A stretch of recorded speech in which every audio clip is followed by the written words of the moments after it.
Assalamualaikum warahmatullahi wabarakatuh. Nama saya Nurul Nazmi Lubis dari kelas PJKR 3A.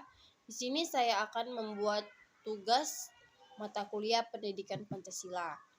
Adapun judul dalam materi saya ini adalah Pancasila dalam kajian sejarah bangsa Indonesia. Pancasila adalah 5 nilai dasar leluhur yang ada dan berkembang bersama dengan bangsa Indonesia sejak dulu.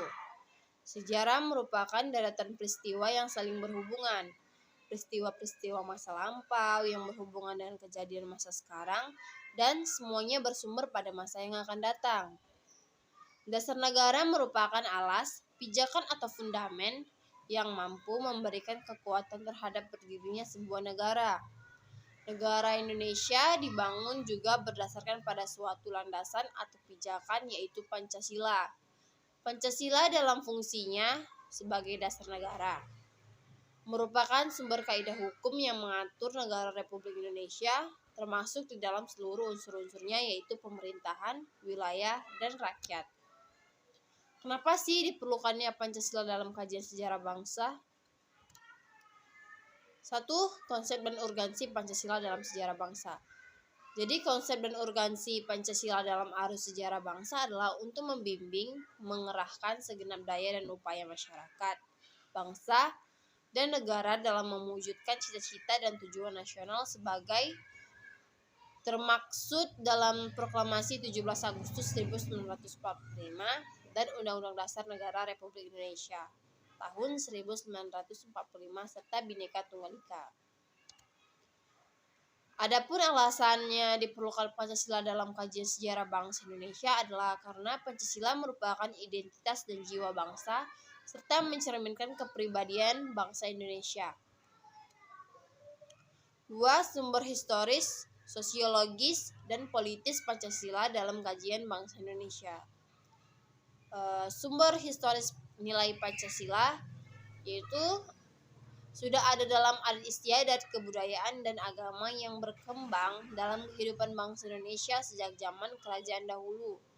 Dalam Encyclopedia of Philosophy disebutkan beberapa unsur yang ada dalam agama, seperti kepercayaan kepada kekuatan supranatural, perbedaan antara yang sakral dan yang profan, tindakan ritual pada objek sakral, sembahyang atau doa sebagai bentuk komunikasi kepada Tuhan.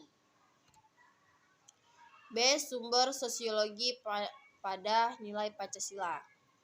Nilai Pancasila secara sosiologis telah ada dalam masyarakat Indonesia sejak dahulu hingga sekarang. Salah satu yang terdapat pada masyarakat zaman dahulu dan masyarakat saat ini adalah nilai gotong royong.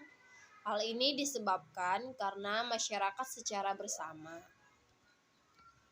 C. Sumber politis nilai Pancasila. Nilai Pancasila misalnya nilai kerakyatan dapat ditemukan dalam suasana kehidupan pedesaan yang pola kehidupan bersama yang bersatu dan demokratis yang dijiwai oleh semangat kekeluargaan sebagaimana tercermin dalam sila keempat kerakyatan yang dipimpin oleh hikmat kebijaksanaan dan permusyawaratan perwakilan. Semangat seperti ini diperlukan dalam mengambil keputusan yang mencerminkan musyawarah. 3. Membangun argumen tentang dinamika dan tantangan Pancasila dalam kajian sejarah bangsa Indonesia. Salah satu tantangan terhadap Pancasila dalam kehidupan berbangsa dan bernegara adalah meletakkan nilai-nilai Pancasila tidak dalam posisi sebenarnya, sehingga nilai-nilai Pancasila menyimpang dari kenyataan hidup berbangsa dan bernegara. Jadi dapat saya simpulkan, jadi pentingnya Pancasila dalam sejarah bangsa Indonesia menunjukkan beberapa hal. Betapapun lemahnya pemerintahan suatu rezim, tetapi Pancasila tetap bertahan dalam kehidupan berbangsa dan bernegara. Dan betapapun ada upaya untuk mengganti Pancasila sebagai ideologi bangsa, tapi terbukti Pancasila merupakan pilihan yang terbaik bagi bangsa Indonesia. Pancasila merupakan pilihan terbaik bagi bangsa Indonesia karena bersumber dan digali dari nilai-nilai agama, kebudayaan, dan adat yang hidup dan berkembang di bumi Indonesia. Sekian dari saya, terima kasih. Assalamualaikum warahmatullahi wabarakatuh.